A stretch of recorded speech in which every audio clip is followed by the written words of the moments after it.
I'm blown away at how quickly, not only do I appreciate and like CP3, he's one of my favorite players on the team, which is insane because everybody plays better around him. Sarge is playing well. Moody's playing well. Kuminga's playing well. Like, in terms of stabilizing that second unit, at one point it was 74-74 in the third quarter. I believe Steph got checked out. Yeah, and they went up 80-74, the Pistons. They went up 80-74. They were up 6.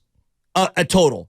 Yeah, they went up 80-74. Yeah, so I'm thinking to myself, if CP3's not there, what do you think? They go down 10, 15? Well, they would have probably gone down 10, 15. That's and then right. they came back. Right. So, like, I don't know. I think he's been awesome. And then a minute 35 to go. It's 113-109. And, you know, it's getting a little congested. You're down the stretch, and they throw the ball to Chris Paul at the block. He's got a rookie on him. And then Dre runs the, you know, whatever, the go-away screen. And then him and Clay are coming off what I guess Kalena calls the split action. It's a very loose term. But guys are moving all over. And CP3 just kind of surveys it, squares up the guy, and then just, boom, hits the little mid-range post-block play. And then they come down on the very next possession, 115-109, and Draymond says, no, we're going to do the exact same thing. And I'm saying, like, well, they didn't really have this in the bag the last couple of years to be able to throw it to a guard on the block and utilize the mismatch because their best perimeter defender is probably guarding Steph, all right? And where's the second best perimeter defender? Probably guarding Clay. Yeah. So now you got like a third best perimeter defender guarding CP3. Now you can't do it every night, but like against the Pistons, it worked. So he goes to the free throw line, they hit 2, and the game's over. We got Baldy coming up at 7:30. Brian Baldinger, who'll break down the 49ers. We'll do that at 7:18. Brian Baldinger joins us every single week. We'll get our football talk, and we'll play some sound from Chase Young. That'll happen in the next block. Baldy at 7:30. Brandon Snyder, the Chief Operating Officer of the Golden State Warriors, who'll join us at 8:30 to talk about the All-Star festivities. Shasky, you can beg him for some tickets and a credential to get the All-Star 2025. I'm just joking, Shasky. I'm kidding. You haven't asked anybody for anything in a long time. I'm actually impressed. And then you got Shake Tao, Mayor of Oakland. So join us at 9:25. So we'll talk to the Mayor of Oakland. Boy, we're getting political. We're talking to COOs. We're doing a lot. London Breed says she's ready to come on, too, and talk some smack about the Warriors as well, or talk some smack about the Sacramento Kings. Oh. She was really bragging about that. Remember she like emptied the clip on the Kings last year on pregame live before a playoff game? And boy, I'm not going to sit here and kick the Kings while they're down. Well, that was when I took my brother to the game, and I actually ran into her, and Mr. Fab, my brother, was like in a whirlwind. I'm like, there's Mr. Fab. How you doing? There you go. There's Bonte Hill, Chris Mullen, and there's London Breed. Oh, did he come into the gatehouse? Yeah. Oh, he was spinning. His head was spinning. Yeah, it's always fun. I was like, that's a Tuesday for Bonte. It's just another Monday. Houston beat the Sacramento Kings by 25 points last night. Life without De'Aaron Fox will come at you fast. I've had enough. This is why I tell D-Lo and KC up there at ESPN 1320. Listen to Domantas Sabonis. Domantas Sabonis stat line yesterday. 8 points, 8 rebounds, 5 assists. But here's the kicker. He attempted 4 field goals in 30 minutes. With no De'Aaron Fox. Sabonis. That's what I'm talking about here, Kings fans. You wrapped yourself into Sabonis. Harrison Barnes, 1 of 6, 3 points. Davion Mitchell, 5 points, 2 of 11. Keegan Murray, what's going on? 12 points, 5 rebounds, 5 of 11. I mean, they just did not show up. They got swept in a doubleheader by the Houston Rockets. The Houston Rockets. Come on, Kings fans. Let's go.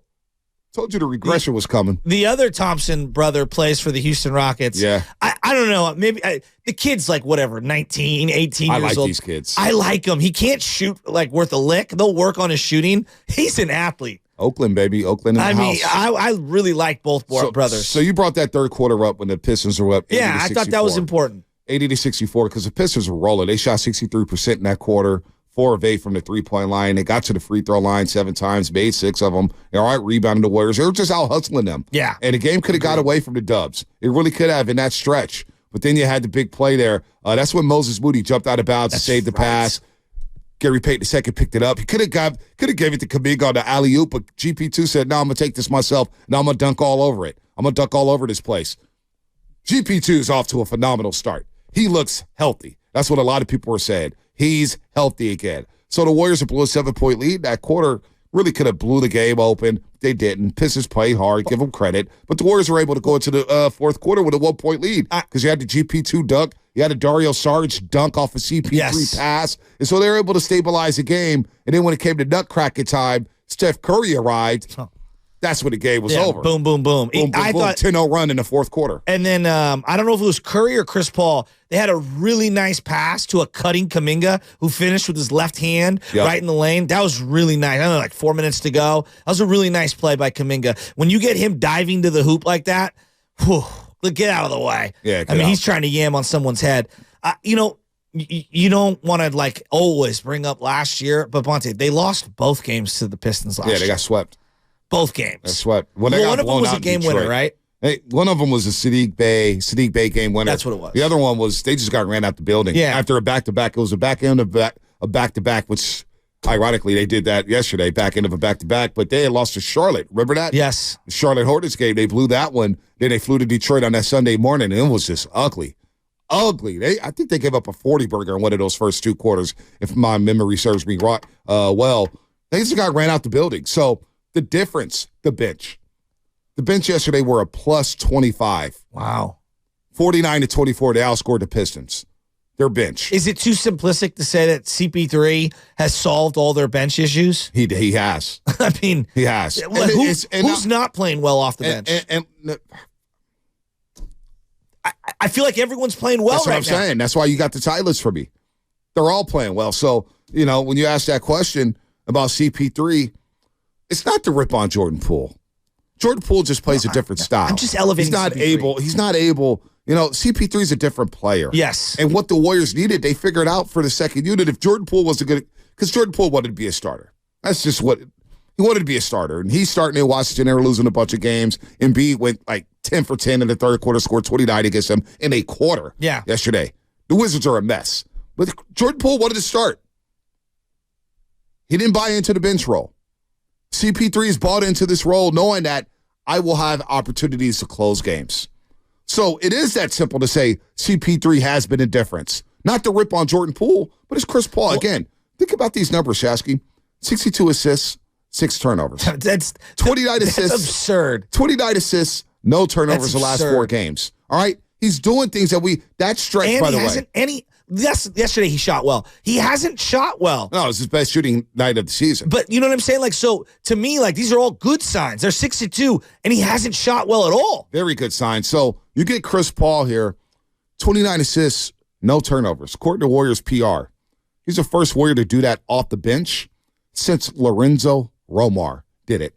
Lorenzo Romar did it back in 82, 83. All right? I mean, we're going way deep, 40 years ago. We're going Lorenzo, and if you don't know who Lorenzo, a lot of people probably know Romar as a coach. Yeah. At UW, Washington. Yeah. You know what I'm saying? Didn't he marry one of the presidents, or was that the other guy? Was that the Oregon State coach? Oh, that was the Oregon State coach, the Barack Obama brother-in-law. Yeah, that's what it was. Barack Obama brother-in-law. Okay, I got him Lorenzo confused. Romar. Apologies. Yeah. Lorenzo Romar back in the day. It's interesting about CP3 because I was watching the game last night, and there was a couple of different sequences where guys miss shots, but to me, it's the ball movement, right? I was so worried about, like, what's the pace going to look like? Are they just going to slow it down and get into this, like, half-court set every single time? Like, what's it going to look like, right? And I think we made a lot about, will CP3 be able to adjust to the way that the Warriors play? They played with the biggest pace last year. They were up and down the court. He has blended beautifully into the personnel that he's got. He's such a bright mind.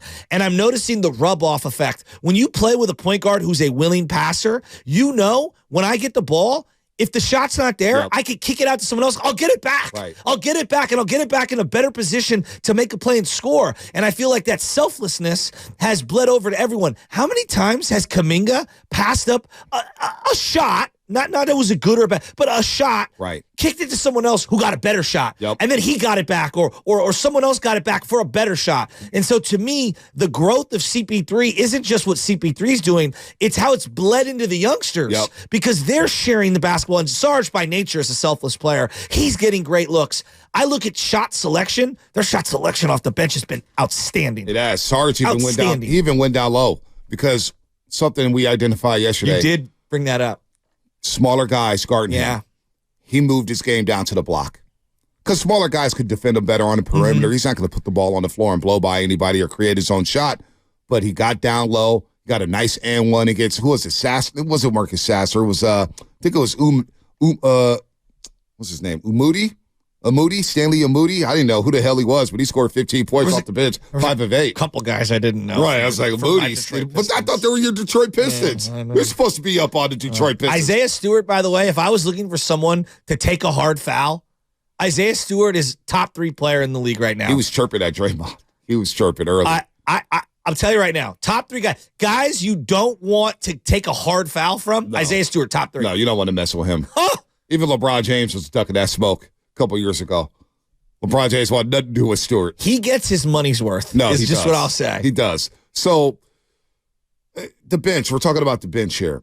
Last year, the bench, they outscored opposing benches by 2.5 points per game. 37.7 to 35.2. This year, the bench is outscoring opponents by 13 points a game. Wow. All right? Is that because of the Wiggins downtick in scoring? You think maybe guys have offset? Not that the second unit hasn't been good, but is it deeper? I think it's deeper, and they're getting more minutes. Yeah, that's true. Kuminga's getting more minutes. Moody is too. Moody's getting more minutes. They're playing 19, 20 minutes a game. Yeah, and you have GP2 for the full year as opposed to last year only you had him. I don't even know if he played in the regular season. Yeah.